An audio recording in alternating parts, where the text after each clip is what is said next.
ഒരു പാത്രത്തിലേക്ക് ഒരു കപ്പ് കാബേജ് ചെറിയ പീസാക്കി കട്ടാക്കിയത്, ഒരു ക്യാരറ്റ്, ഒരു വലിയ ഉള്ളി, കുറച്ച് മല്ലിയില, ഒരു ടീസ്പൂൺ മഞ്ഞൾപ്പൊടി, അര ടീസ്പൂൺ കുരുമുളക്, 1/4 ടീസ്പൂൺ ഗരം മസാല, ആവശ്യത്തിന് ഉപ്പ്, ഒരു ടീസ്പൂൺ ചുവന്ന മുളക് പൊടി, ഒരു ടേബിൾ സ്പൂൺ ഇഞ്ചി വെളുത്തുള്ളി പേസ്റ്റ്, ഒരു കപ്പ് മൈദ, ഒരു മുട്ട ഉടച്ചൊഴിച്ചത് എല്ലാം കൂടി നന്നായി മിക്സാക്കി കൊടുക്കണം. അതിനുശേഷം കുറേശ്ശെ വെള്ളം ഒഴിച്ചെടുത്തിട്ട് കുഴച്ചെടുക്കണം. നല്ല ടൈറ്റിൽ കുഴച്ചെടുക്കണം, ഓവറായി ലൂസാവരുത്.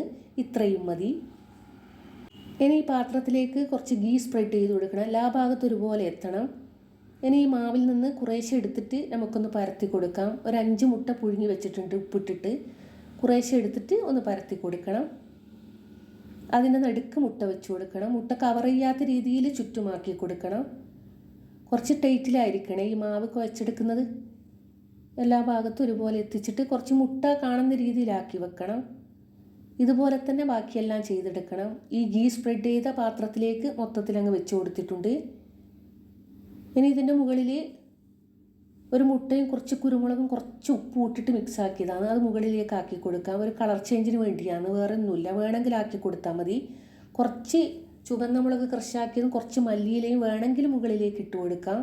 180 ഡിഗ്രിയിൽ ഓവനിൽ ഒരു 35-40 മിനിറ്റ് ബേക്കാക്കി എടുക്കണം. ചിലപ്പോൾ അതിലും കൂടും, അത് നോക്കിയിട്ട് ചെയ്താൽ മതി. നല്ല ക്രിസ്പി ആയിരുന്നു, നല്ല ടേസ്റ്റും ഉണ്ടായിരുന്നു. ട്രൈ ചെയ്യാത്തവരാണെങ്കിൽ ഇങ്ങനെയൊന്ന് ട്രൈ ചെയ്ത് നോക്കണേ. ഇഷ്ടപ്പെട്ടാൽ മാത്രം സബ്സ്ക്രൈബ് ചെയ്യാൻ മറക്കല്ലേ. Thank you.